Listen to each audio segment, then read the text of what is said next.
G'day and welcome back to another episode of Controllers and Couches. I am your slightly mentally, deficient co-host, FullMetalChicken. And I'm Steph.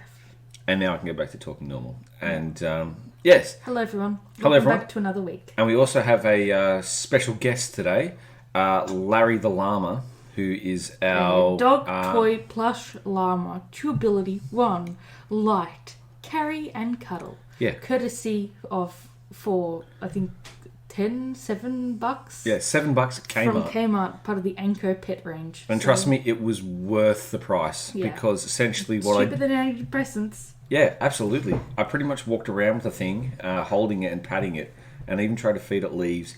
And no joke, we nearly had someone in the shopping centre nearly walk into a pole. And when it was in the car, it was looking out the window, and everyone was like, just like some family was losing it.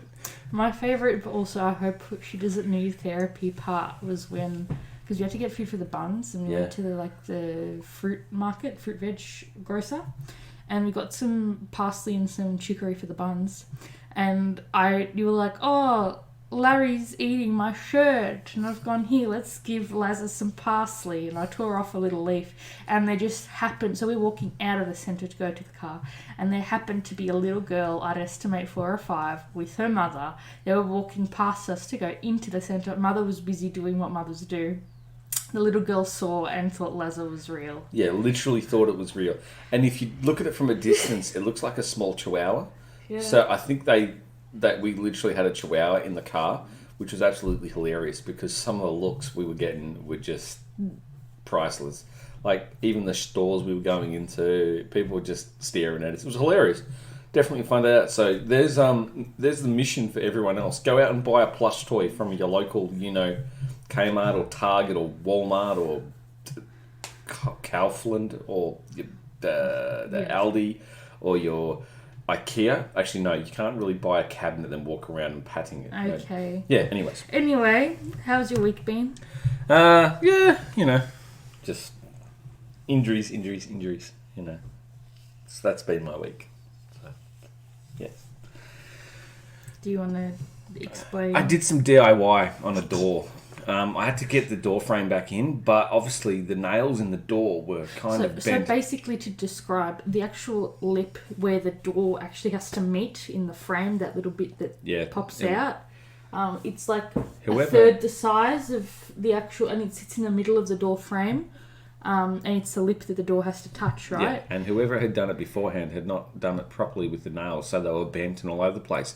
And anyways, what's happened is, as I was straightening the nails, one of my ankles gave out because it's injured, and then a workplace injury. When I was standing between the nails to hammer it out, you stepped on it. I've stepped on the nail, and it's gone about 2 inches into my foot. So, yay! That kind of wrecked my weekend.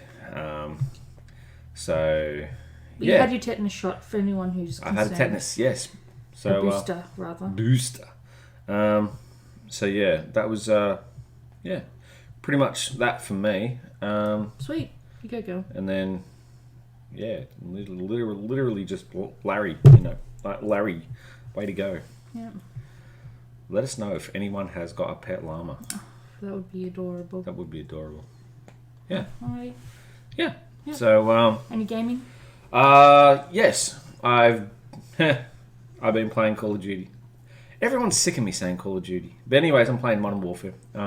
I finally got the gold camo for the RO shotgun. So now I've got to go through and maybe do an assault rifle or something.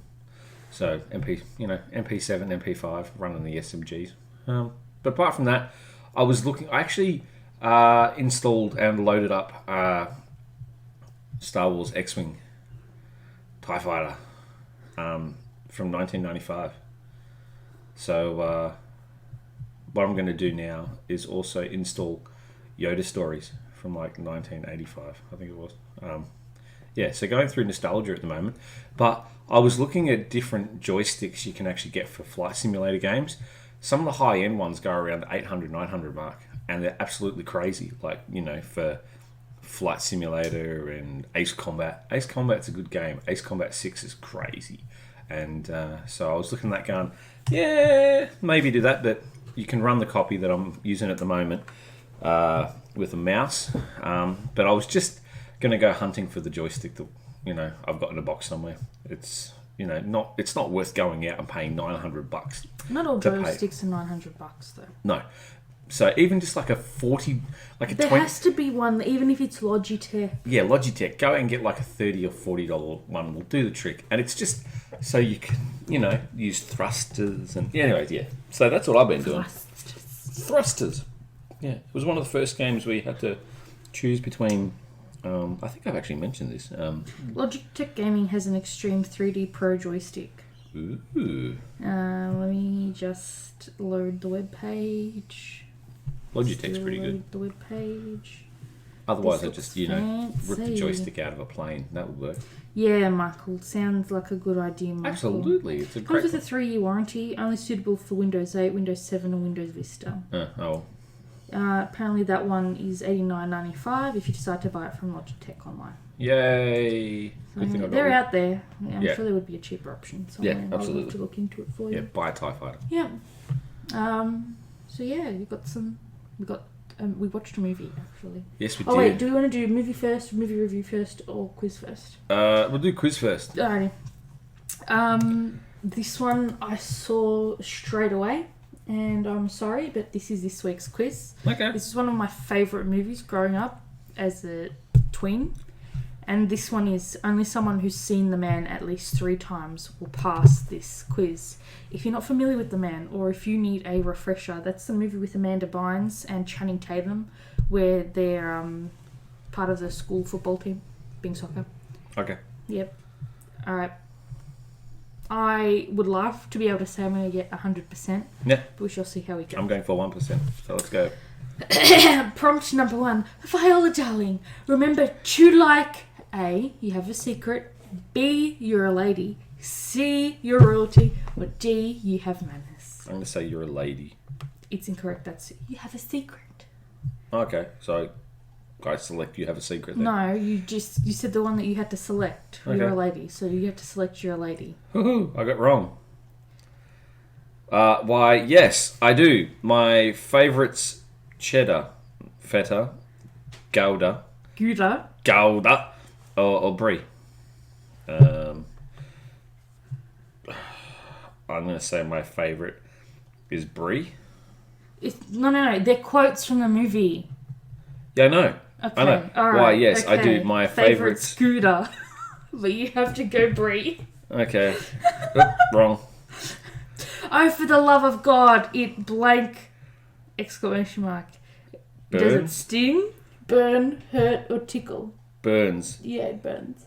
Haha, burns! Because she gets clipped in the nuts, but obviously she doesn't have nuts at the soccer ball, and then she's like, ugh. I'm going to be the best something you've ever had. Lab partner, math tutor, study buddy, girlfriend. I'm going to say lab partner.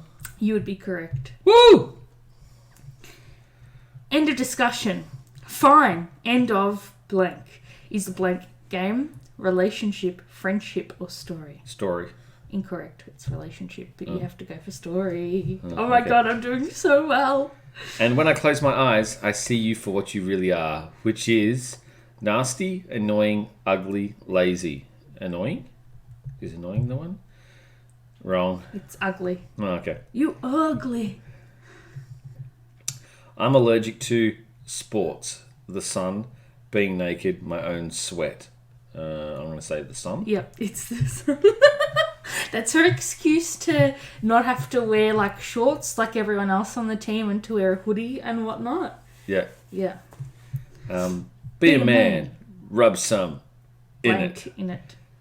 Blood, germs, dirt, grass. I'm going to say some grass. I'm going to say some dirt.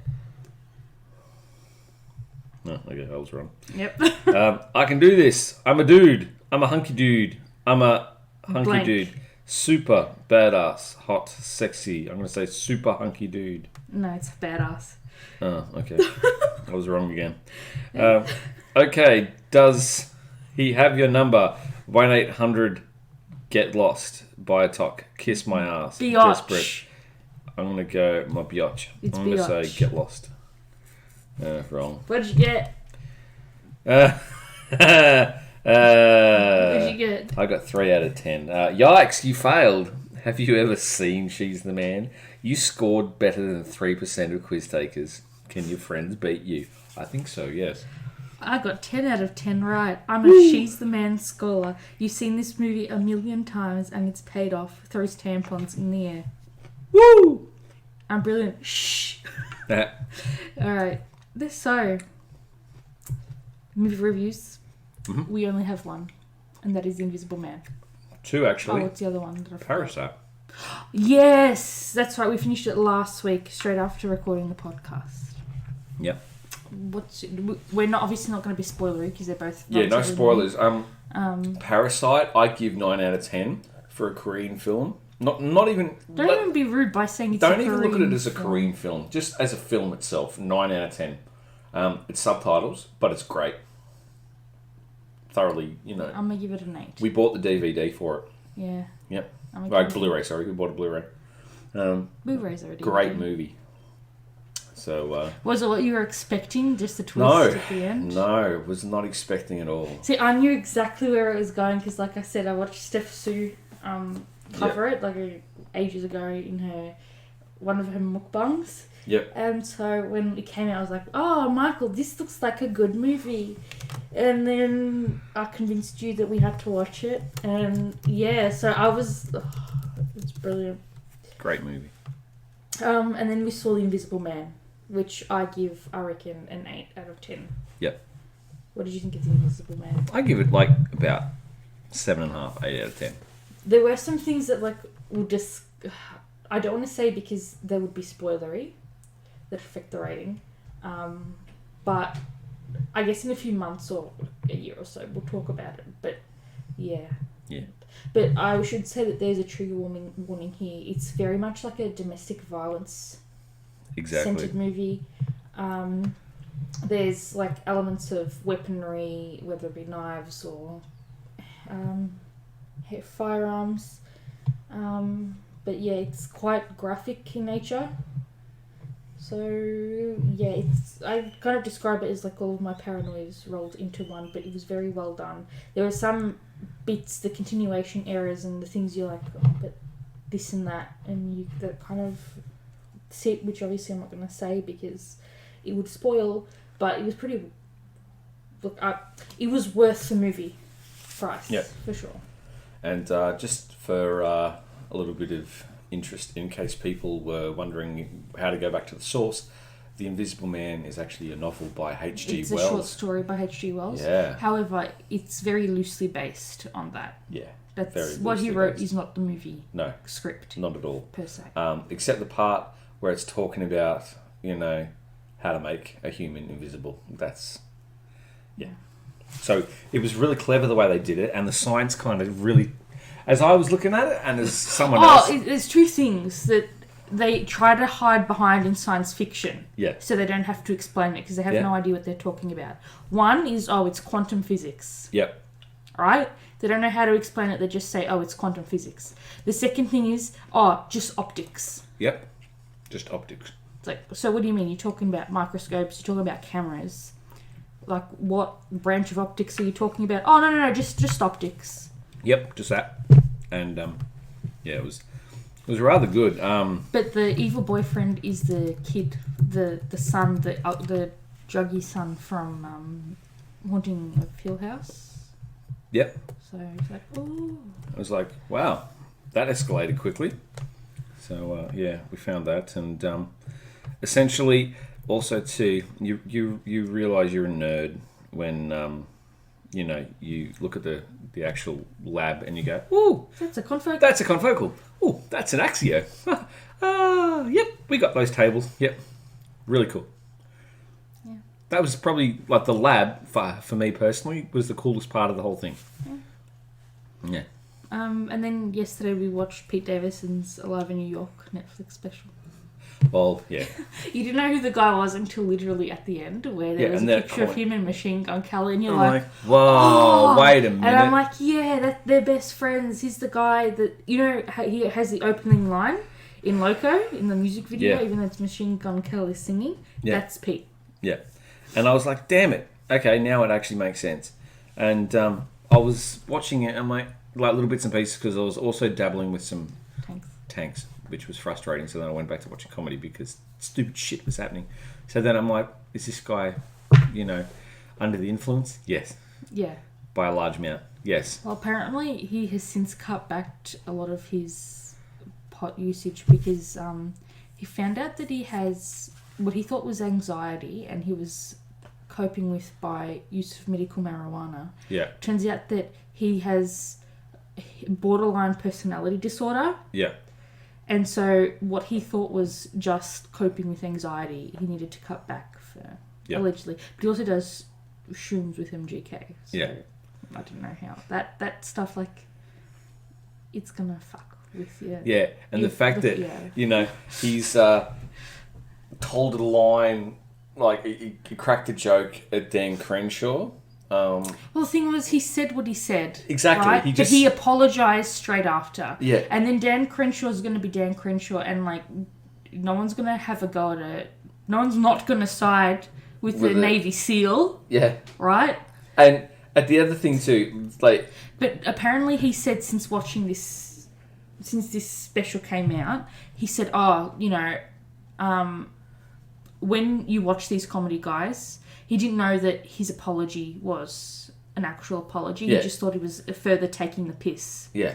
And so you can understand where you might have that hesitation, I suppose, that thought. The line was actually... He'd already prepped the line and everything before going in, and then he found out that, well, this has happened... Like, Dan lost his eye in a war, so it's literally like 2 minutes before he had to go record it. Yeah, so...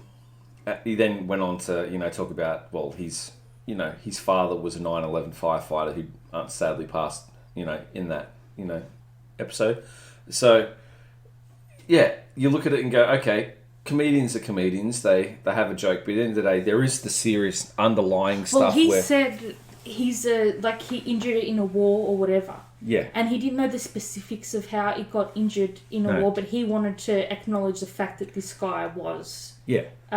Like a serving member. Like he was part of a service. Yeah. And so he said and whatever because he wasn't sure if it lost actually in the line of fire or if it was during the timeline of the war. Yeah. And so he just said it like, I want a cup of coffee or whatever. Yeah. Right? That's how he said it. He lost it during a war or whatever. Yeah. And then so everyone got stuck on the or whatever as if war was nothing to have a go about. Mind you, then you take into account, he's probably like had a few shrooms before going on set. You kind of go, okay, the guy is... Well, he spends the first 30 minutes talking about how he nearly got kicked off SNL. Yeah. Because he was high all the time. So you had to just cut back a bit. Just, you know... Look, I hear I'm not going to be that person that tells people not to do illicit substances because if someone wants to do illicit substances, they're going to do what they want to do, right? Yeah. But all I'm going to say is it does stuff with your brain chemistry. Yeah. But you do what you want to do. You know the comedians who I really, really like off SNL? Lonely Island. I don't watch SNL. Crack me up. The guys from Lonely Island crack me up. So, they're funny. All right, let's heading right into today's news. Yes. So, earlier in the week, at 6:58 a.m, while I was sitting on the bus waiting for the bus to go, I saw this thing on Instagram, and it's Johan Baker who tweeted this out because, well, he replied to a tweet made by Game Rant. And apparently there's a Sony patent that hints that the PS5 controller will be able to detect sweat, heart rate, and more. Damn. And so Johan goes, laughing my ass off, I see your blood pressure rising. I know you're crying, son. Right? And then so I went to chase down an article, which of course is going to take a little while to load. But it was written by The Independent. And so apparently the PS5 controller is going to be able to track biofeedback, such as sweat, heart rate, according to the patent. And then therefore it's going to use that to adapt games to your body. So whether or not the PS5 controller is going to have that capability, it's quite evident that they're working on that technology, I suppose. And then to make games more immersive or less stressful. So if you're giving it to a 14-year-old boy who's acting like he's on the front lines, it's going to make it less serious for him. Yeah. I suppose. And like if you're playing Resident Evil 20 or something. And you're freaking out, it might suggest, hey, take a 20-30 minute breather and come back. Yeah. Or suddenly Whoa, sorry, that was... Whoa, there's That's music. an advertisement by Seek. I didn't want anyone to think that I farted because I have my volume on for a specific reason. I'm actually going to mute that until I need it for this Trust episode. me, if it was I'm me... so sorry. I actually thought someone was going to say she farted live on air and I didn't. It was part of the Seek because I scrolled down and the audio stopped. Can I? That was hilarious. If it was me, it'd sound like a truck ramming through a wall. Also...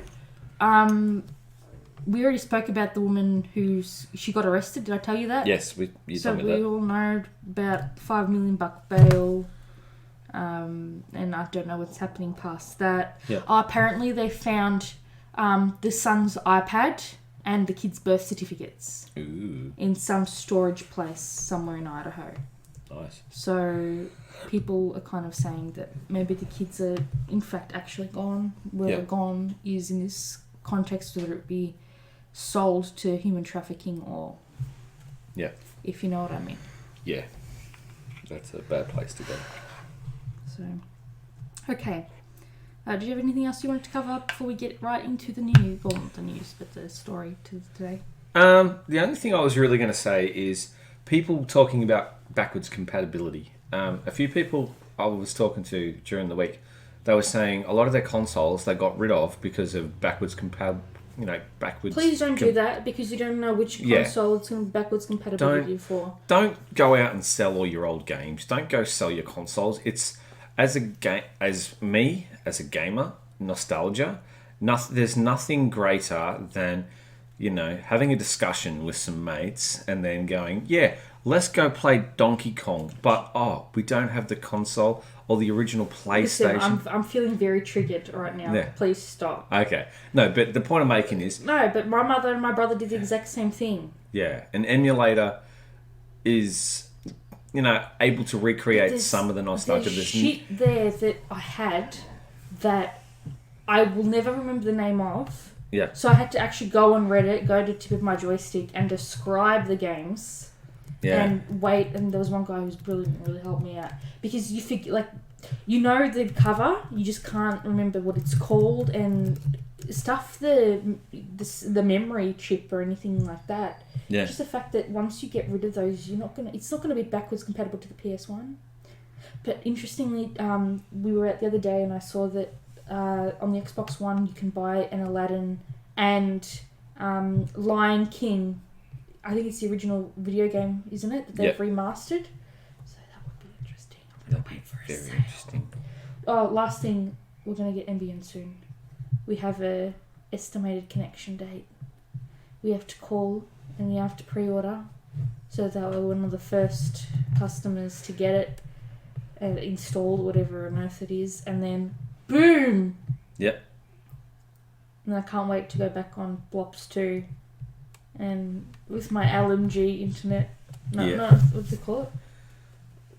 MLG internet is what they used to say. Because back when I lived in South Morang, it was like only one of the few places that actually had NBN. So I used to host for the clan. Oh, and then I might actually get back into it. Yeah, because you hear about people now. I read just a Twitter post or Twitter feed. And people going on about, my connection's so slow, I'm only getting 200 megabit per second. And you kind of go, well, that's nice. I'm getting 20 meg. That's hilarious. Well, I'm getting 20 meg on a good day at 4 a.m. on a Friday in the morning. Yeah. Generally, it's 8 to 10 meg a second. So, you know. And the meg is fine, but we can't upload for shit. It's 0.25 kilobit Yeah, it's upload crap. for us. Our ping is shocking. Yeah. So it'll be nice. I was running like 300 ms the other day, just, you know, and you go... At least we've got it, like, the corded setup, so as soon as NBN rolls around, the router's good to go.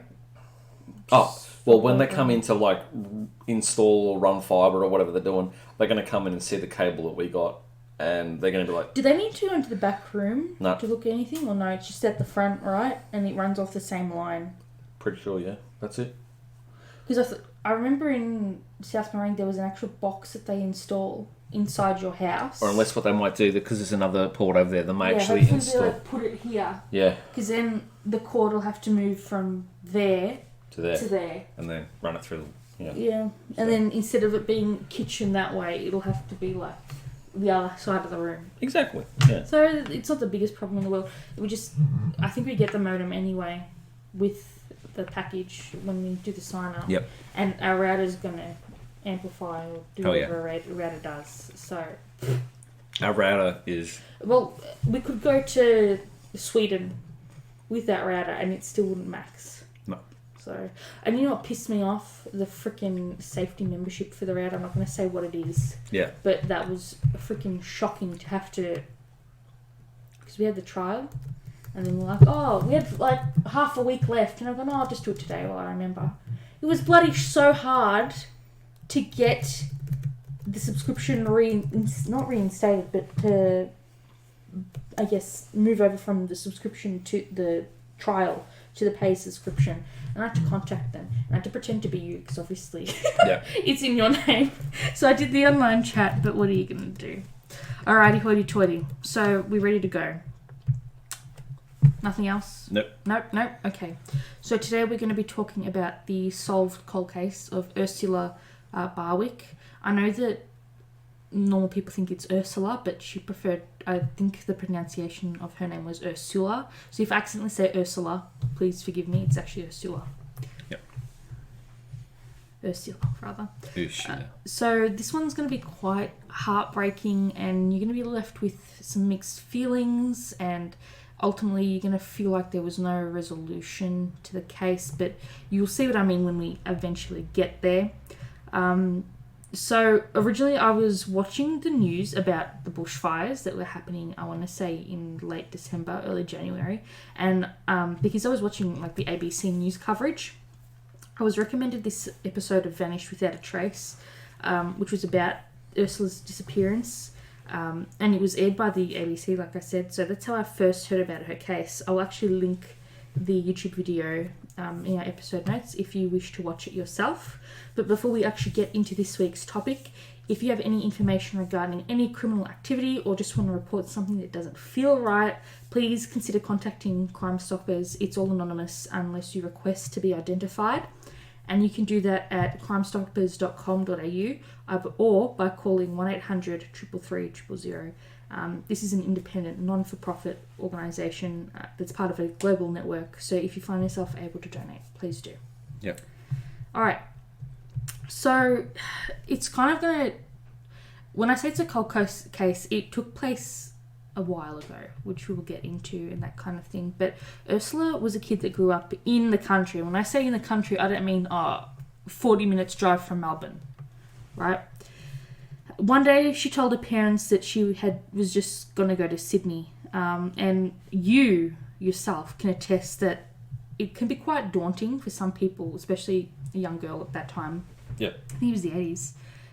To visit the city where there are tens of thousands more people and it's just packed and busy, and it's the first time that she's kind of going by herself kind of thing. She's a young teenage girl. You can understand that she would be quite overwhelmed. Yeah. Very overwhelmed. So when she actually left, and her parents knew that she had left, there was no bitterness. She was happy and she was so excited to be going on this new adventure in her life. She told her parents that she was going to give them her address. So she was going to go ahead, find the place, and then she was going to give like a place to stay or rent, right? And then she was going to call them, give them the address, and then they were going to meet her there in like 2-3 days. Yeah. But that call never came. And there was no record of her ever found. So her family is torn between wondering if she was dead or if she was alive, if she was gone forever, or if she was just going to come back home. Theoretically, it could have been a very easy case to solve, and we'll get into that. But ultimately, this was a cold case for quite a while. Her case actually highlights a lot of systemic and deep-rooted problems that are kind of involved when investigating missing persons cases. Her case is not described, so her case is not unique, unfortunately. There are apparently 260,000 long-term missing people in Australia, and her family actually said, like, oh my god, we realised when we were going through this, especially now in more modern times when they really try to use the media to help find Ursula, that they're not the only ones. No. That there are hundreds of families with similar stories, or different stories, but still have a missing loved one. So because of that, there's been a lot of attention to these cases, and people are saying, look, there should be a lot more dedicated resources to be put into solving these cases. Yep. So apparently in 2018, her school had their 30th reunion. They come from the town Quirindi, how do you pronounce that? Quirindi. I think it's Quirindi. Yeah, Quirindi. And this is a very, very small town in western New South Wales. So whilst New South Wales is like every other state in Australia except for Canberra, is a waterfront state, or it's not landlocked. Okay. She's very, not on the beach side, but more internal, more inland. Yeah. And so it's 2018, and her friends were saying, look, it's not like her to willingly miss these kinds of events. She would have wanted to be here, especially at the 30th anniversary, to catch up with all her friends that she essentially grew up with. So the other people in the town thought that maybe she was kidnapped by Ivan Milat. He's someone that we'll eventually cover in the future, but he's one of Australia's most notorious serial killers. So there's a lot of questions, there are a lot of theories, there are a lot of things that they were like, maybe this happened, maybe that happened, and that sort of thing. And I think one of the biggest problems with these cold cases is you're just left with no answer. Yeah. You're left with your mind trying to connect the dots to something. Imagine that, like thinking your child got killed by a serial killer or something happened and no one knows. That's the point. You just don't know. Or maybe she is alive and you're just living your life thinking that someone has passed away even though they're still living, breathing. So her family say that she loved the outdoors lifestyle that came with living in the rural town that she grew up in. They describe her as being very brave. She was always the first person to try something new. And she was very confident. So there are a few other names that we're going to start to introduce. Her mother was Cherie and her father, Peter. He remarried, and his new wife, or Ursula's stepmom, Elizabeth, they saw a lot of her until they moved to the Central Coast. And I want to make it known that Elizabeth was not the stereotypical evil stepmom. She was so loving. She treated Ursula like she was her own daughter. So there's no animosity there, if that makes sense. That's not the kind of root cause. So she had been over at their place on the Central Coast during the school holidays, and she was the first person they rang when her half-brother Andrew was born. And then soon after, the couple had her sister Kate, and then all three kids absolutely adored each other. There are so many pictures of them sitting together on a couch. There are pictures of her holding them. Andrew says that they completely loved each other and that the three of them always had fun when she was over visiting because she still lived with her mum back in Kundiri. Yep. As she became a teenager, those closest to her noticed that there were some changes happening, and I want to point out that that's completely normal for someone of a teenager age. Yeah. Variety. When you're of that age, stuff happens and you're trying to figure your place out in the world, and it hits you like a freight train. You're trying to figure out who you are, and you're trying to like do dumb shit, but you also don't want to get in trouble. So that's completely normal. And so you can completely understand that she may be questioning her direction in life, and she's trying to decide who she is as a person. And again, that is completely normal for someone of that age. And so they say, look, the whole hormone issue came into play with her. Her mother, Cherie, said, look, she didn't know where she really fit. She probably felt stifled in this country town. It wasn't big enough for her. Apparently in the middle of her year 11 year, so while she's 17, her risk-taking became more extreme in that she started drinking excessively to the point of where she's actually passing out at parties, wouldn't know where she was. She took what they described in the documentary as small drugs and exhibited promiscuous behaviour. And I want to say that that's not me calling behaviour promiscuous. Keep in mind, these are 60, 70, 80-year-old people from a small country town. So, Of course, they're going to label someone as being promiscuous when in reality you're allowed to do whatever the fuck you want to do with your body as long as you're being safe. Yep. Right? That's not for anyone else to point out. So that's not and I know I say this every time that someone labels a woman as promiscuous, but I just want to drive home that that's not us saying that. We don't have some weird stereotypical bullshit. You're allowed to do whatever the hell you want to do. Just be safe. So basically you're free to experiment, just be safe. I just feel terrible because I don't know what to say. Do you know what I mean? Yep. You're allowed to do whatever the hell you want. Except mess around with toluene and benzene. You know? Yeah, don't. In that case, be safe, yes. And so, like I said, her town is a lot more low-key environment, and this is behaviour different. You know, she's exhibiting behaviour that her town isn't used to and wouldn't stand for, right? Because if you, I'm telling you, if you went to a high school and you said to a girl, oh, you're promiscuous, not that I'm saying anyone should do that, it'd be viewed in a completely different light, and no one at all should be shamed for their sexual activity, and that's kind of what I want to hammer home. Do you know what I mean? Yeah. But for Ursula in this small town, it went into overdrive. The rumour mill kicked in the town. It started through the school, it spread through the community, and as a result, you can imagine being in her shoes. She'd be scared. You'd be mortified. She would have been so embarrassed.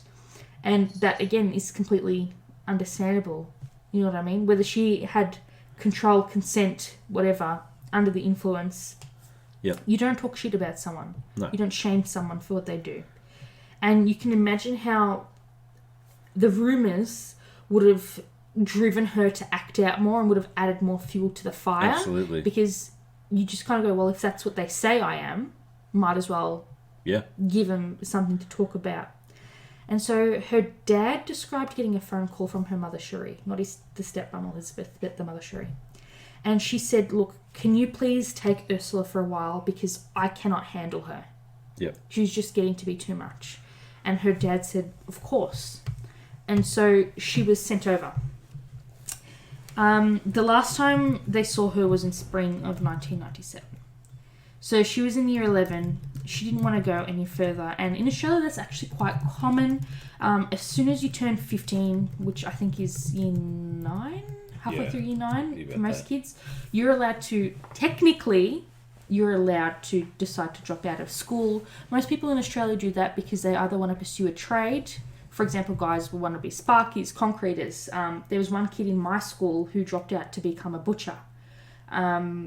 Then for the girls, a lot of them want to do hairdressing and that kind of thing. Because what sucks in Australia, I don't know if it's like that in every country, but it actually costs a lot of money and you have to support yourself for a lot of the time when you're doing an apprenticeship. So some kids say, look, you know, I am definitely certain that high school is not the place for me. I would rather start my apprenticeship or start my trade. And so they kind of buffer that by starting earlier in life so that by the time that the rest of their friends are graduating, they have their piece of paper too, and they can, you know, start whether they want to start their own business or they can be a fully fledged trades member, whether it be a hairdresser or whatever, they can work and start earning money, right? Yep. It takes them the same amount of time as a kid that's going to finish their VC in Victoria or HSC or whatever it is, wherever you live. So again, nobody's shaming those kids because at the end of the day, those kids are making so much more money than me. if that's what it comes down to. And at the end of the day, all school and a trade is to get you a means, to train you in a means that's going to be able to make you support yourself. Yep. And that's all that matters. That's you know all what that I mean? matters. If someone loves cutting hair, cutting meat, plugging whatever it is, an electrician, or running lines, pipes, like a tradie does, is the same way that I like doing immunohistochemistry or a behavioural experiment. Who fucking cares? At the end of the day, people just need to make money to survive. Yep, that's all they want to do. Right? So no one's here to judge that.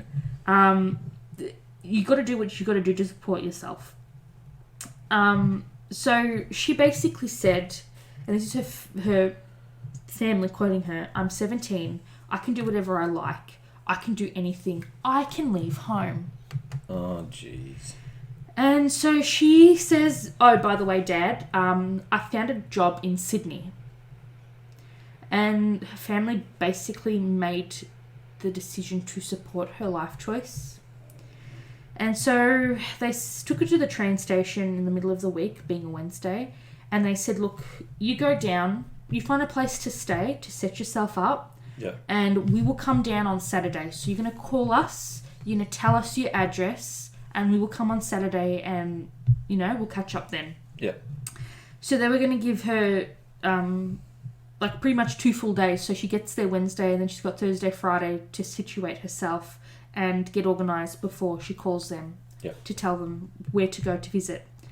Now, can I just say, when I heard that part where they're like, "Oh, we're going to give her a couple of days to situate yourself," how far, just think in Melbourne alone, how far of a head start could you get if you wanted to go anywhere from Melbourne in 2 days? Because I reckon you could literally get anywhere. Yep. Even if it was a train, even if it was just a V-line or whatever it's called to connect you to other states. Easily. You can get literally almost anywhere, or 3/4 of the way there. If you were to get in the car and start driving. But in her case where she's taking a train.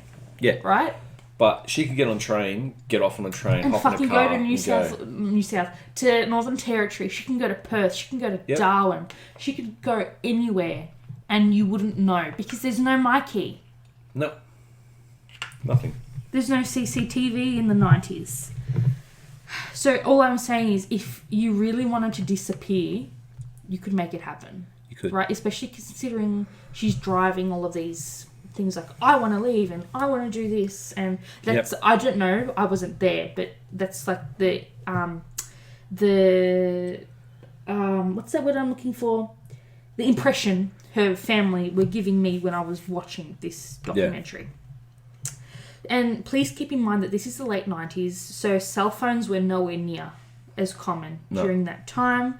And finding a place to stay was not easily accessible. It's not like you can log on to realestate.com.au, click the rent option and find a list of places. No, you had to either find a newspaper or go to the town and start asking around. Yeah, you had to actually inquire. Right, and a lot of it is in person, right? And finding work, in my opinion, would have been the exact same way. Yeah. Right? So unless you know someone who can sort you out, how would she have found this job? No disrespect to her, like I'm sure she was a very, very capable young woman. But I'm just saying to you, for the 90s, how hard would it have been to set yourself up as a 17-year-old girl? If I was doing it today, it would be hard, let alone her at her age. Not that I'm saying, again, she's incapable, but I'm just trying to drive a point. Is that what I'm trying to say? Yep. So, again, it's essentially a completely different world out there. But in my head, wouldn't you notice a 16-year-old girl from the country more? Wouldn't she stand out? I don't know, maybe, but these days and ages, it's hard to tell the difference between. But then you would have been able to know. Yeah. Right? It's the 90s. When you came to the city in the 90s, when people were like, "Why are you wearing a check shirt? Why do you have 50 bags with you? Don't you have train stories?" Yep, and they're like, you look a bit like you just walked off the farm. And you're like, fantastic, because that's what happened at 5 o'clock this morning. Yeah, pretty much. So if it happened today, obviously there would be CCTV footage. I think it's Opal in Sydney, isn't it? Because we're Mikey. I think Sydney's the Opal transport card. You can track bank cards. You'd have a phone or a laptop or an iPad. So theoretically, you'd be able to track devices. Yeah. But she had told her father, I will contact you as soon as I know where I am. And that was the last thing she ever said to them. So, she goes on the Wednesday. Thursday comes and goes. Friday comes and goes. She doesn't contact her family for the Saturday, where she said, I'll tell you where I'm at and you can come. And they said, all right, we'll come over on the Saturday. So nothing happened. They just stayed at home. Right? So 2 whole weeks roll over. And at this point, considering the family, I can't fathom that they waited around this long. Because it's not like she gave them a name for a place she's supposed... Like, if I told my mum, oh, I found a job, they'd be like, where the fuck are you working? Yeah. Like, why the fuck? What the fuck? Which the fuck? Why the fuck? Right? And I'd have to provide answers. Where are you working? How much are you earning? Why are you working there? How did you find out about the job? Who else is working there? What kind of clients or whatever? Yeah. Right? So I'm surprised that they didn't ask for this information. Maybe they didn't want to push and prod her because it would have triggered her, and they thought, look, we'll just let her have some time and she'll sort herself out. I don't know. But she didn't have accommodation lined up, so they obviously had no number or address to reach her on to start a subsequent investigation. And can we point out that Sydney is a literal, actual bloody maze? And from other people, like for example Melbourne, where it's very self-explanatory. Yeah. Imagine going to Sydney. I get lost in Sydney and I have a fantastic sense of direction. Let alone a poor 17-year-old girl from the middle of nowhere, New South Wales, being dumped into that layout. Yeah. Right? Even local people in Sydney hate the layout of their city. So her family became, and understandably, very anxious. So her dad, after 2 weeks, decides, you know what, I'm just going to go to the Sydney Police headquarters and I'm going to inquire. So he reported Ursula as a full missing person, and he obviously provided photographs, which good on him because a lot of people don't think to do that. Yeah. So the family, he went back home and the family just waited, and they thought that the police would eventually go look for her and eventually turn her over, right? Yeah. And so I'm pretty much sitting down watching this thinking, where are they going to look? Like, the only place they could go for a lead in my head at that point would have been the train station, right? Yeah. And you don't even know which train station in Sydney to start at because it's a whole line. It's a train line. Yeah. You can get off 5 stations before this main Sydney train station, the main stations in Sydney, right? Yeah. You don't know. But they just thought, hey, the police are going to do... That's what the police do. They're supposed to investigate missing people. They're going to sort it out. But there were never any follow-ups from the police. And nobody was ever interviewed. Not her friends, whether they be school friends or whatever. Not her family. Her schoolmates. Nobody was asked any information about Ursula. So her family believes that the police were just disinterested, and they chalked it up to being another runaway, especially for the behaviour that she was exhibiting before. And I completely agree that's completely, totally unfair and it should not be done. But they just thought, look, maybe it's a typical teenager who has to blow off some steam, have her fun, and then she will come back home and contact us when she's ready. Yeah. So the family were left believing that there was literally next to nothing that they could do. So they just waited at home and hoped that she would one day contact them, turn up, whatever. Any sign of life, right? But apparently, before she left, she wrote 2 letters for her small group of friends. Okay. I was not able to find the full letter, like the full, what's it called? Do you know what I mean? Like the full transcript, as it were. But I did take some screenshots of what was provided in the video, for lack of a better term. Sorry. Let me just zoom in and I can read what I took. So she wrote this on the 6th of September and her handwriting is fucking impeccable. So basically it's the same friend group, but she thought she would write 2 letters for them, if that makes sense. I don't know if they were identical in content or whatever. Yeah. But these are photographs of the letters, I assume scans. And the first one says, Dearest Melissa, Anne, Angie and Darlene, Hi there, kids. Now, how are you all? ? I'm pretty good, thanks. And I'm having fun down on the coast. I'm down visiting my dad. How's school? I'm going to leave, I think, and maybe do more for my education after next year. Did you enjoy the play the other day? And then there's a bit cut out, and then it says, I hope. And then if you look at the other one, the other second image, it says, I hope so. I left on Friday to come... Sorry, let me just zoom back in again. This one's further away. I left on Friday to come and see my dad. I will be back in Quirindiri in October. So, she's saying she's going to be back in October. People who go missing voluntarily, right? Sorry, people who want to off themselves, people who want to go missing, they don't make plans. No, they just do it. The ones who would doubt. Yeah. You know? So, in my head when I read that, I was like, okay, so she had plans to come home, right? I'm just down here for a holiday and rest from up there. How's Jason and Melissa? I hope well. Please say something to him for me. I can't see. Please say no, hi. I think it means hi to him for me. How are you, Angie and Darlene? Are you all enjoying school? ! Ha ha. Yep. Tomorrow I'm going to, and then her thumb is in the way. And then her other thumb is in the way on the other side of the paper. Looking after my baby sister and brother because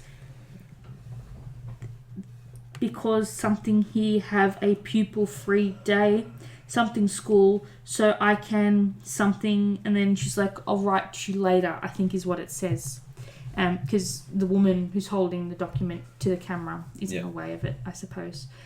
And so her friends decided that they were going to hold on to these letters, thinking that, hey, the police are going to come talk to us, right? Yeah. They're going to need these for the investigation. But the police never investigated. The police never came.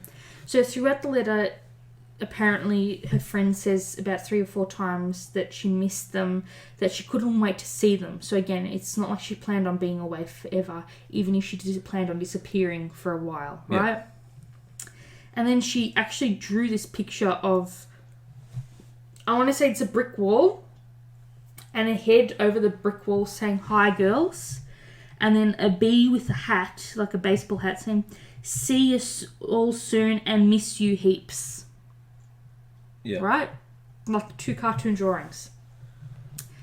And for a 17-year-old girl, her friends say it was very surprising that nobody spoke to them or questioned them about what was going on in her life, because the only people who are going to know what you're thinking and what you're experiencing are people who are going through it with you. Yeah. Her friends, right?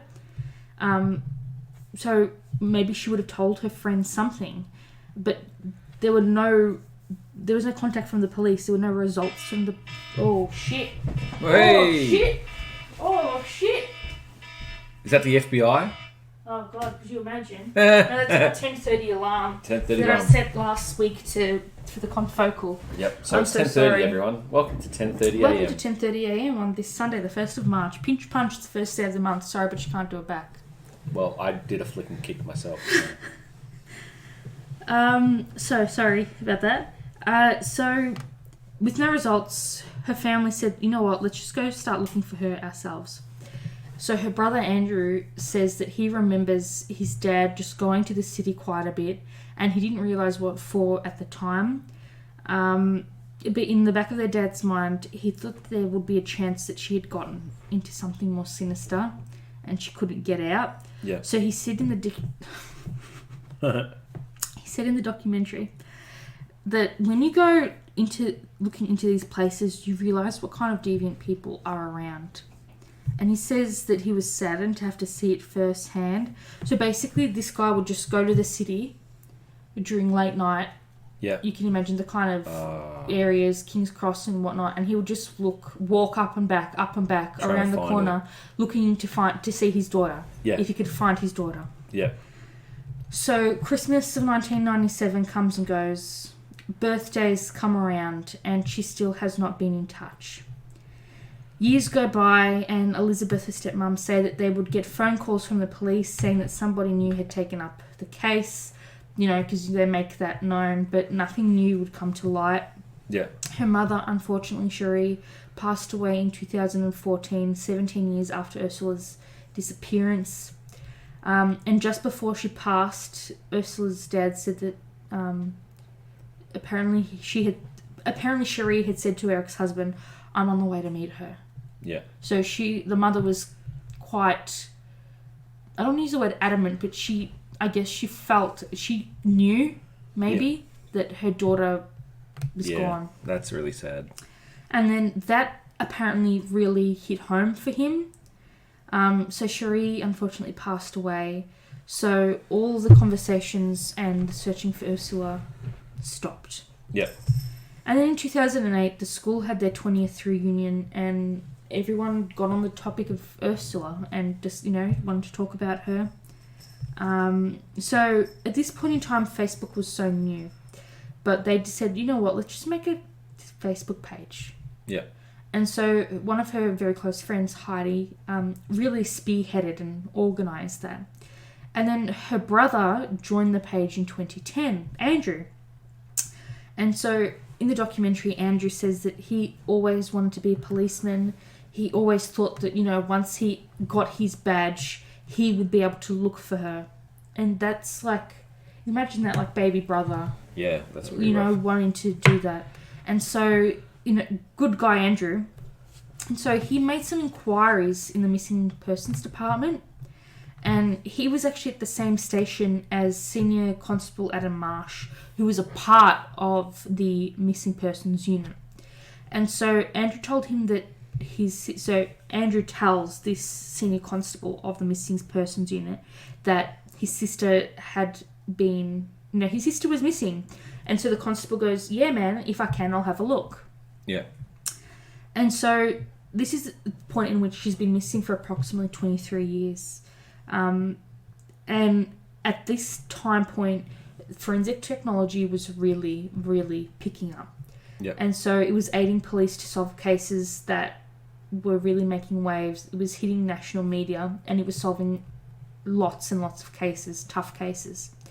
And so it kind of posed a way for people who did have missing family members to kind of have some hope, all right, to solving their cases.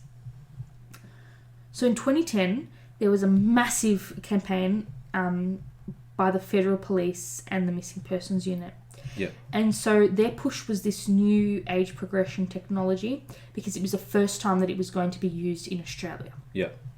And so the family thought, look, you know what, maybe this is our last chance of finding her.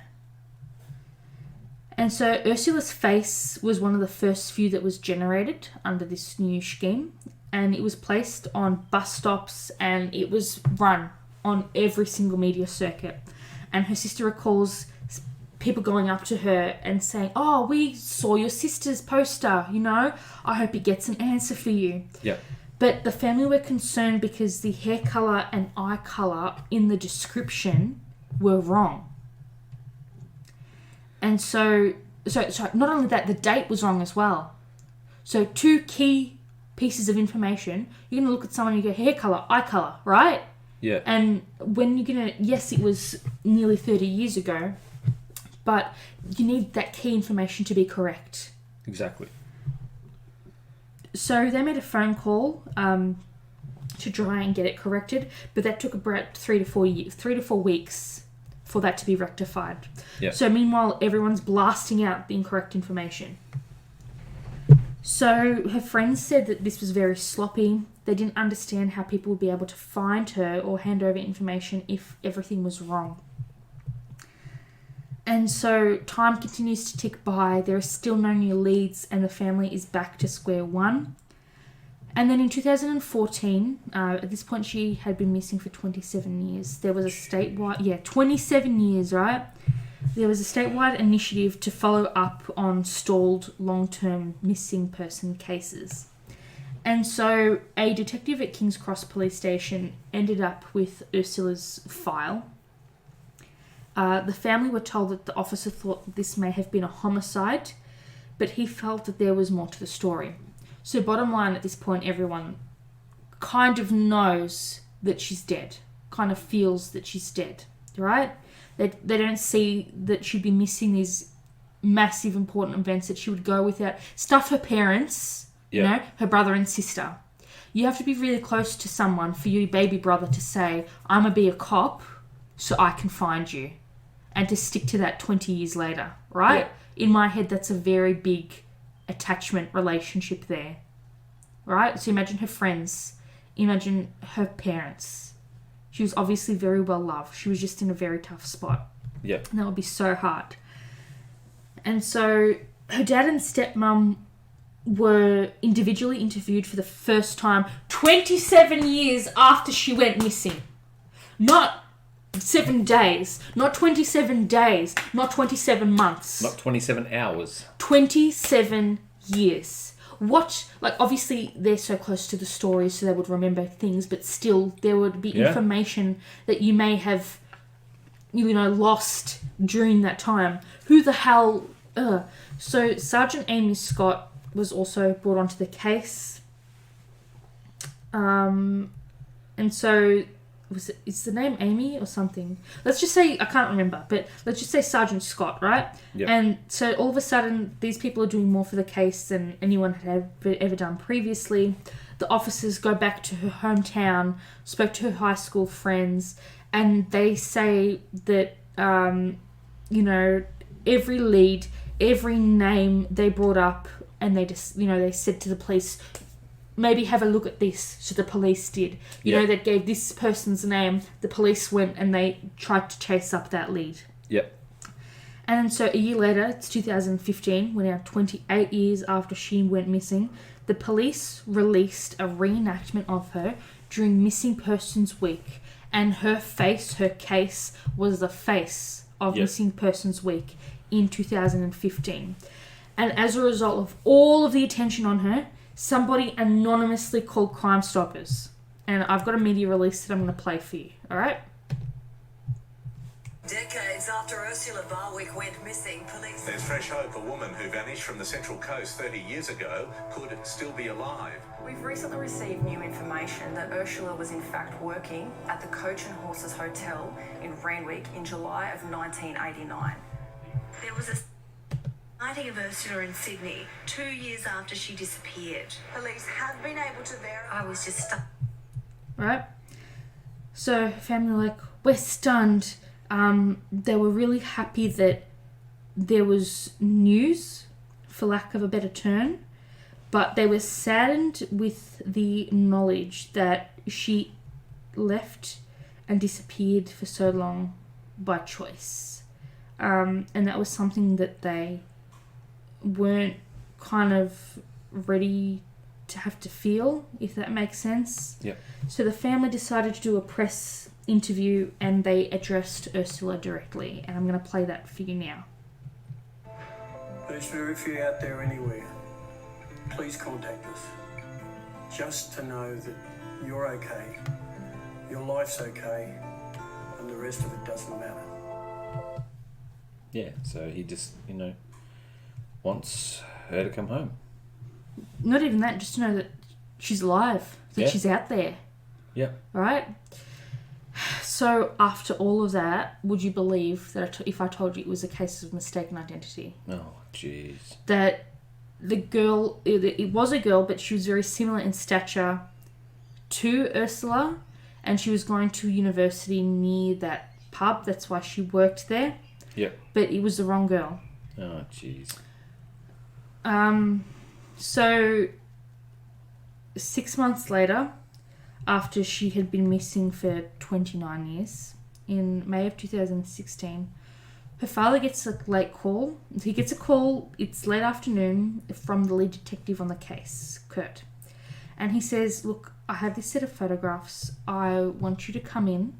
I want you to have a look at them. But I need to let you know that it's going to be very, very hard. Yeah. So they say okay, and they go in. And the officer shows them a copy of a report of a young girl who had passed away in a car accident in 1987. Oh, no. Sorry, 1987, because she went, yeah. And so she went missing under the name of Jessica or Jessie. And so they're there and they're listening to this and they're wondering what this has to do with them. And so the family say, look, the images were absolutely horrific. I'm not going to post a link, but I'm going to say that when you look at these images, it's quite evident that someone has been thrown out of a car. Yeah. Big time. And there's also, it becomes pertinent to the story later, but there's also a bracelet on the left wrist. So the dad decides to look closer. She has the same eyes and teeth as Ursula. Her hair and body were the same, but the photographs were not taken as a headshot of the person. They were kind of, because of the position of her body in the photograph, her being laid out on the ground post-accident, there was no picture of her face. So her dad gets up. He was absolutely devastated. And then they kind of explained how much investigating went on to find these photos and the background of how it all came about. Yeah. And so the reason why these detectives at King's Cross Station actually had these photos is because Adam Marsh, who was a friend and former colleague of Andrew, the brother, right, who he asked to look into this story, he knew that... So the police knew 5 years earlier than when they told the family about this girl, right? That they were reviewing the file of a young girl who had died in a car crash. But there was a lot of hush-hush happening about it. Yeah. Right? So this New South Wales Police Force document, they put it up in the documentary. The incident date and time was the 27th of the 10th, 1987. The girl was classified as deceased. The accident happened on the Hume Highway in Terracotta, where it intersected with Kidura Road. So there's like a lot of information there. The identification method was details supplied at the scene. And what those details were is going to piss you off later on. Her name at the time on this, the girl who's passed away in this car accident, her name, her alias was Jessie Pierce. Details supplied at the scene. Right? Yeah. So when you read details supplied at the scene, what does that make you think? Oh, license, photographic identification? Yeah. Ha ha, no. She's described as being female. Her facial appearance, complexion is Caucasian fair. Height, build, height, weight, obese. That's not me fat shaming her or anything. Get fucked. You know what I mean? You don't need to put that on a death certificate. Yeah. 170 to 175 centimeters, 70 to 75 kilograms. How is fucking 70 to 75 kilograms at 170 centimeters obese? You know what they do? She's from the fucking farm, which does work. They look at it as the BMI, which is stupid. I'm just having a discussion. Height and weight. All they did was just weighed her. Done. I'm just having a discussion. I know. Let alone a young girl. Yeah. To plaster obese on her investigation. She had a tattoo. Right? And this was important to me, but they didn't really discuss that in the thing. You really had to read these documents, right? So she had on her left breast a swallow. Yeah. Right? She had I have no idea what that means. So basically, this guy, 5 years prior to asking the family to come in and look at these photos, he noticed the similarities between the file of this girl, Jessica, and the case of Ursula. And the photos are what really gelled it to him. And so there's this identification statement that comes up, re the death of Jessica Pierce. And the person who identified her, right, that's what it was. It wasn't some identification card. It wasn't some utility bill. It wasn't her photo ID or her driver's license. This was some random that she had just met weeks before who had been given a false name, right? Jeez. The girl's name was Janira Alicia Michaels. And she was identified on the 17th day of February 1988. She's a dance teacher, if you get what I mean. And again, I'm not shaming, but she would have been ultra protective about herself because of her work, her occupation. Yep. So 5 months after the crash, this friend came in and identified this girl in the car accident as Jessica Pierce. She said that she was 25 and a half years old, which we know is incorrect because we knew Jessica was 17, 18 at this point, right? Her occupation was a dancer. Not that, again, no judgment whatsoever. Her relationship was a friend, and she had known the deceased for 3.5 years, but we know that's incorrect. Yeah. So the police decide to chase up this Janira Alicia Michaels, but they couldn't find any person that fit this mystery friend. Like, this person didn't exist. So pretty much then it snaps, like there's a photo of some guy pretending to be a cop typing on a Word document, and I don't know if it's a copy paste of some report somewhere, but I grabbed it anyway just in case. Yeah. And what it says is she also advised that she was going to Melbourne with Mark Gillidy, Kyle, Robert and Hans. She stated Mark had a court case to attend. Jessie told the girl that this Janira that her parents had just gone to New Zealand for a 6-month holiday. Right? Yep. All inquiries followed up did not prove the true identity of the deceased. Right. Inquiries were made to try and locate the deceased's friend Janira Alicia Michaels. No record could be found. And so Marsh had his suspicions that this victim could in fact be Ursula, but he couldn't prove it. We now know that he brought these concerns to his superiors, and they dismissed them. Jeez. But he can't mention anything to the family. He didn't want to mention anything to the family about it, right? Yeah. So fast forward to 2015, Marsh saw something that completely shocked and surprised him, that Jessica was indeed Ursula. So when they had the press report released that year, Marsh saw a different photo of Ursula from his photo brief. So it was like, you know when you have pictures of someone, they might have 50, 60, 70 photos of Ursula. Yeah. But there was this one photo, and he said he had chills down his spine because it looked like the girl in the car accident photographs, right? Yeah. And so the family were shocked. They couldn't understand why Marsh was blocked and discouraged by his superiors. They questioned why Marsh wasn't able to pursue this hunch, because it completely threw the case off, and it's one of the most baffling aspects of the case.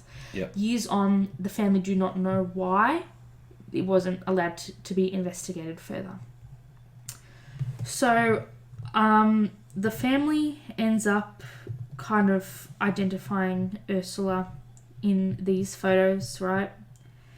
And the police still obviously had to prove that it was her.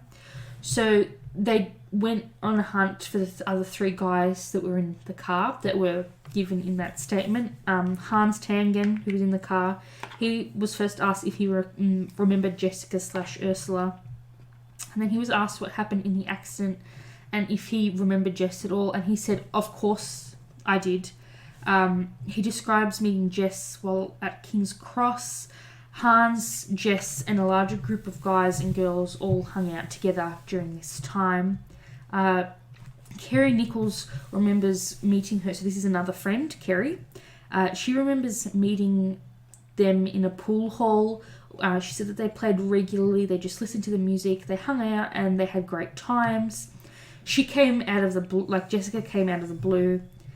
She described her as a bright spark and that she was very innocent compared to the rest of the people in the friendship group. They say that they never heard the name Ursula before. They only ever knew her as Jess. Yeah. They knew her boyfriend, Mark. And they knew that she wasn't around... She wasn't from around Sydney based on the way she was dressed. She wore a denim jacket, denim jeans, a white shirt. And if you say that to anyone, someone will say that's country attire for you. Jeans on jeans, white shirt. That's it. You step straight up off the farm. And so she had been in King's Cross for about 3 weeks when Hans decided to steal a car. So she had only gone home for 3 weeks, right? Yeah. So the group decided to go driving around, and they say, hey, you know what, let's go to Melbourne. And so Kerry said, look, my dad would have killed me if I got in the car, so I left. Ursula went because her boyfriend Mark was going, and she said, and they say that this friendship group said, look, she never went anywhere. In the 3 weeks that she knew Mark, she never went anywhere without him. Yeah. The next door neighbour's dog can agree because he was there. Yep, totally there. So Hans was driving around initially, and then they pulled up at Yars. And then that's when Robert took over to drive. Hans made sure to tell Robert, look, mate, don't use the cruise control.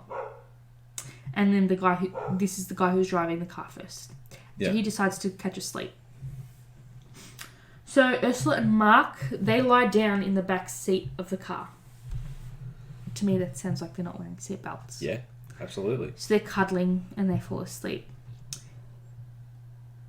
And then the dickhead sets the cruise control for 120 kilometers per hour. And then they get into a head-on collision with a truck.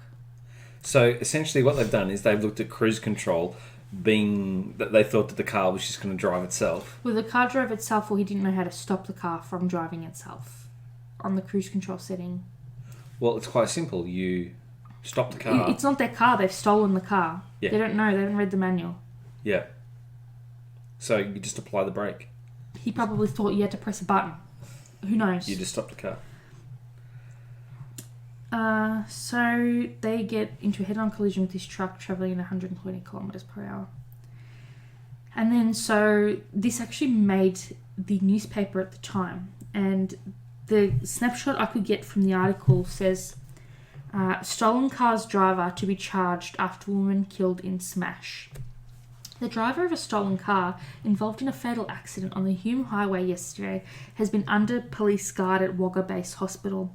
A woman was killed in the accident and 3 men were last night in a serious condition. Sergeant Beecroft from Tarcutta Police said the car, stolen from Sydney on Monday, was travelling on the wrong side of the road when it collided head-on with a semi-trailer. He said the driver of the stolen vehicle would be charged, and then it kind of cuts out mid-sentence saying the 18-year-old driver had, and then you can't read anymore, right? Yeah. So these 4 teenagers pretty much were on a joyride to Melbourne. And then when Ursula's family pretty much found out about this, they say, look, we don't have any animosity to the drivers, to the boys in the car, because it could have happened to anyone. Anyone driving the car could have had that situation.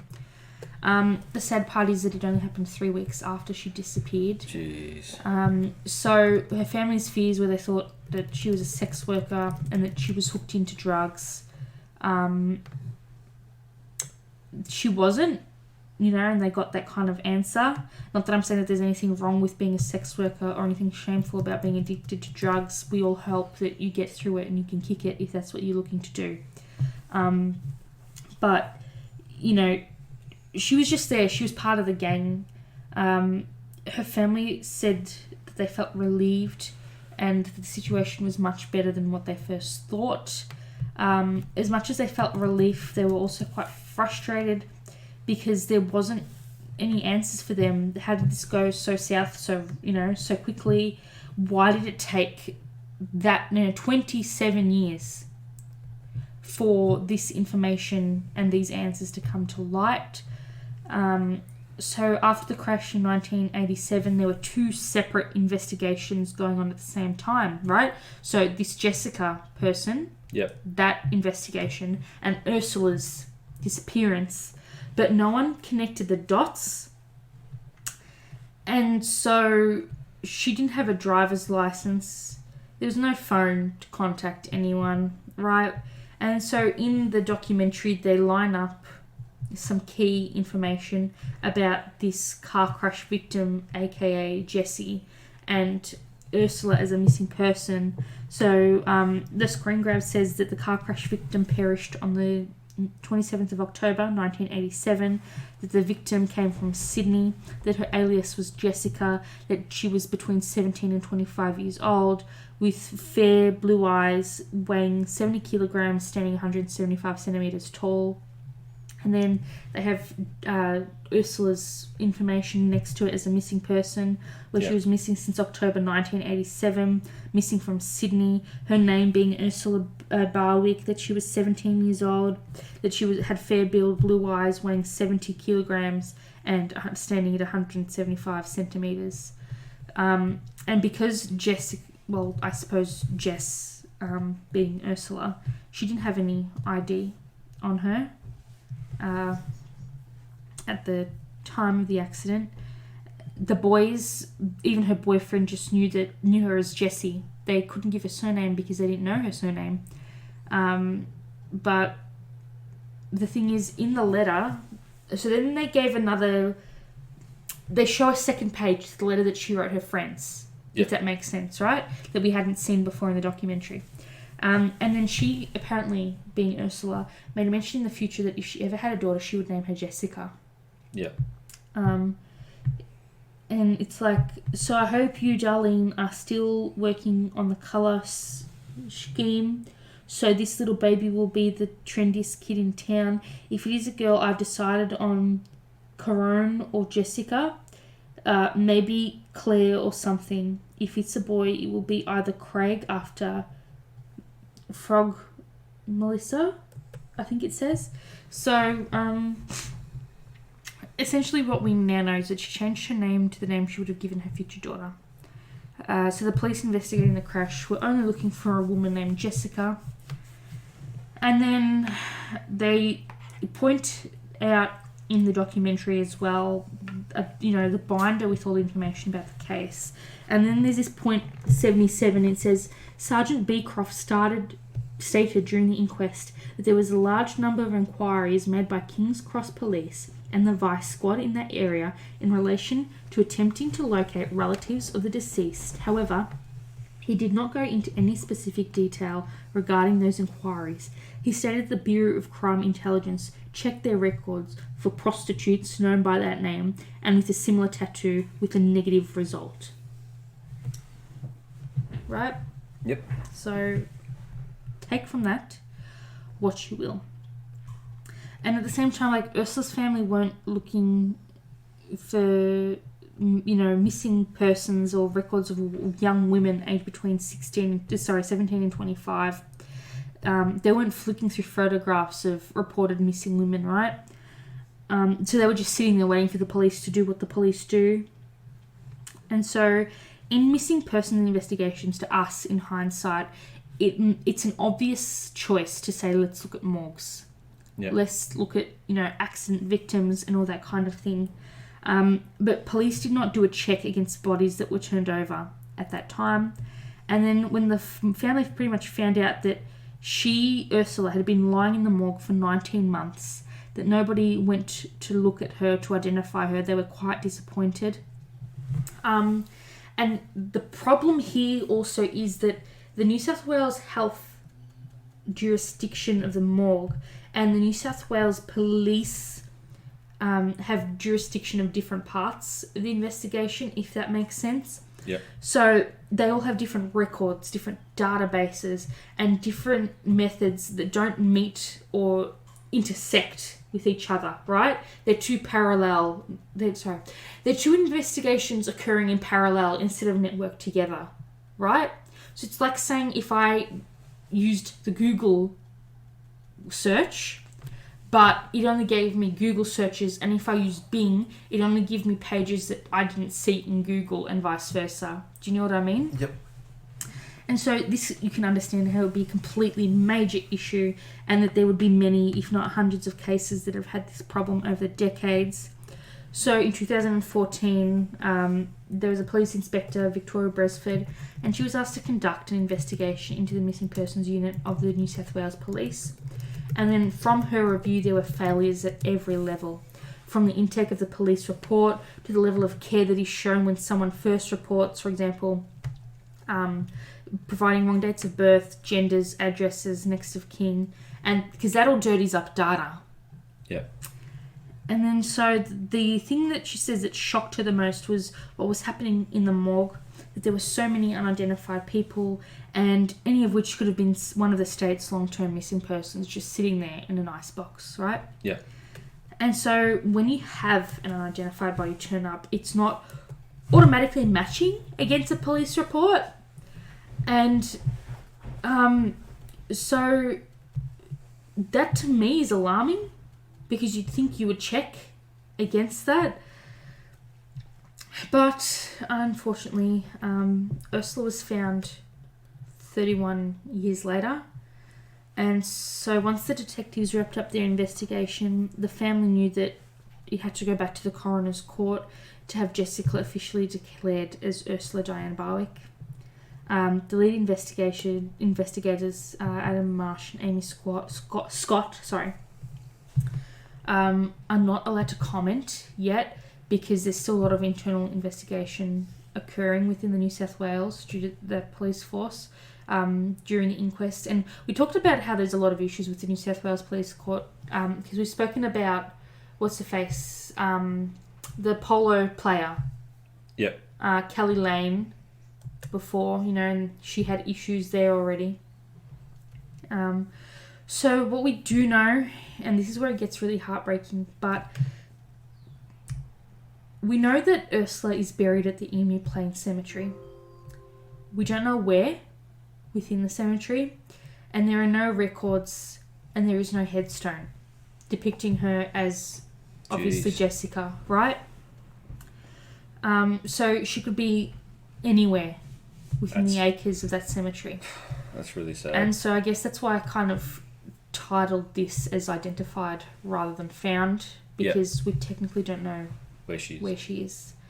So the family organised a plaque that's on one of the walls, marble walls at the cemetery, and that was their way of saying goodbye. And it reads, "In loving memory of Ursula Diane Barwick, 14th of the 8th, 1970 to the 27th of the 10th, 1987, beloved daughter of Peter and Cherie," who's obviously deceased, sister to Lee, Andrew and Christopher, beloved stepdaughter of Elizabeth, and sister to Andrew and Kate. We never stopped looking for you, and we finally found you. Rest in peace, Ish. Yeah. So apparently there's a second inquest coming up in 2020 that's going to focus on the investigation and looking at where the shortfalls were and why she wasn't identified so much sooner. Victoria Bresford says the coroner will look at the systemic issue of the investigation and the failure of the New South Wales police force. What I found is, just outside of the documentary, I just sort of did some kind of Googling, I suppose you could say, on my own.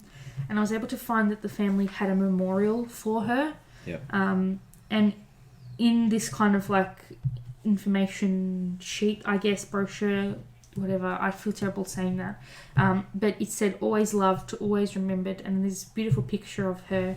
And then it says Ursula Diane Barwick, her dates, obviously, and then "Forever in our hearts. The kindness of our family and friends has sustained us in the loss of one so dear, and we thank you for your support." And then there's a picture of her as a little girl sitting in like a wash basket as a bath outside. Yep. And it says, "Following the service, please join us for refreshments at the pub," in the address of the pub, and then at Emu Plains, where we will gather to celebrate her life. And then the quote is, "Do not cry because I have gone, smile because I was here." And so her cousin Melissa, well, this is Ursula's cousin Melissa, said, "We wish Auntie Cherie was here with us today. That was part of the drive to not give up and keep pushing for this." So then I went on to nowtolove.com.au, and there was some other stuff that I found, and they had this kind of like information thing about, you know how we always talk about how far someone is away from home, for example in Tanya Ryder in the car accident, the case we covered a couple of months ago. Yep. And so you can see, like, I'll put the link in the description, but you can see the railway station where her parents dropped her off to where she was last reported in King's Cross, right? And so what we now know is that she was boarded a train at Taragus railway station, headed for Sydney. She was 17. They spoke about her height. Apparently she used her bank accounts twice in the 2 weeks after boarding the train, but they have not been accessed since. Right. She was allegedly seen with 2 girls about the same age at King's Cross during the period of December 1987 to January 1988 by a family friend, but I don't know who that family friend is. And then that's where I also wanted to mention that I found it weird that they spoke about the tattoo, but they didn't have any images of it. The family didn't discuss it, so you really had to be reading the whole document on the screen to kind of find that information. And they didn't speak about it either in the investigation, but I noticed that they were both wearing bracelets in every other photo of her before her disappearance. She was wearing a bracelet that looked to me quite similar or to be the same. Yep. So yeah, sadly this episode isn't found because her final resting place within the cemetery is unknown. So this is the first episode of our new series called Identified. And then I did some of my own personal digging, and then at the Coroner's Justice New South Wales Department, I found the inquest documentation about them changing Jessica over to Ursula, obviously, and that happened on the 21st of December 2018. The magistrate was Derek Lee. And then so the findings, I found that the person previously described to be Jessica Pearce is in fact Ursula Barwick. Ursula died on the 27th of October 1987 at Kajaro, New South Wales.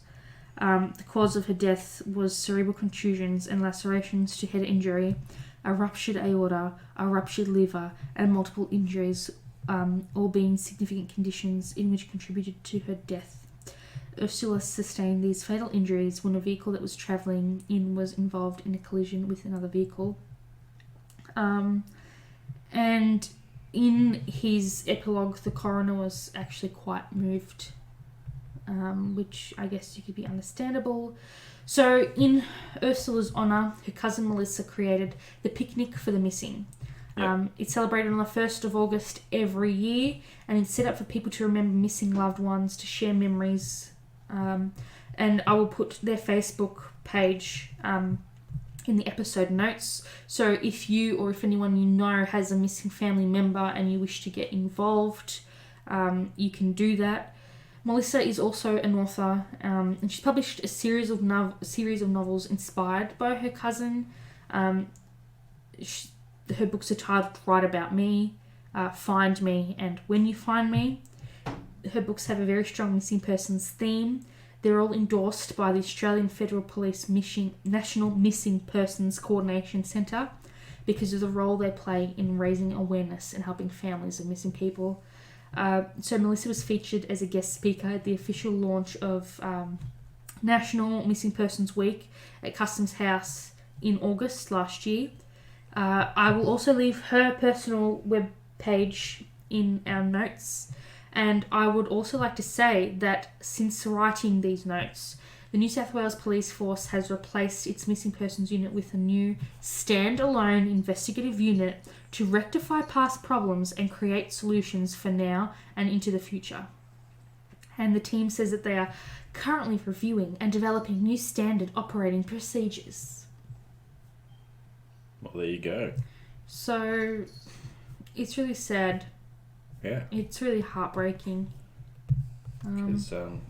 But yeah, just the fact that it took so long after, it happened, that's, The hardest part. That is a breakdown of communication, that's what that is. Well, I don't know, but I always assumed that they would pretty much search those databases. Like, in my head, it makes sense that if, say that I went missing, wouldn't people looking to see if I was just dead as well? You know what I mean? Like, wouldn't you want to check everything? You would. To me, it makes sense now. I guess it's a lot of hard work because not everything, I guess, in the 80s was online, per se, so you can't just type in some stuff and then, here's a picture of Ursula. Yeah. But, I don't know. It's really sad. it's quite heartbreaking. And yeah. Yeah. And again, it's one of those cases that highlights the distinction between, is someone missing because they chose to go missing, if that makes sense, because they're trying to avoid a situation, or is someone actually missing? Yeah. You know, through either an accident or malicious. Yeah. You know. And like, she deserved to be identified. Yeah. She deserved to have the choice to go home if she ever wanted. Yep. And imagine the family thinking for all those years, oh, maybe she actually is dead, and then getting the Crime Stoppers, the mix-up with some girl who was actually alive, and then thinking, oh my God, maybe she is alive, and then being heartbroken that she actually hasn't wanted to reach out and contact you to, your poor baby girl was in a morgue unidentified until she was buried by the, you know. And also, how at the same time does the government just not know and keep the records of where people are resting? Yeah, that's got to be tough. So, and you obviously can't exhume everybody to identify everybody to say this person right here in this plot is indeed Ursula. Very sad. So yeah, that's it for me today. I'm sorry it's not, you know, more uppity, but I'm going to try and make next week's one a bit more low-key, if that's alright. Yeah. Because I've kind of run out of pre-organised material. Yeah. So I'm going to... I've got some ideas. Like good ideas. On the science bus. Well, do you have something prepared?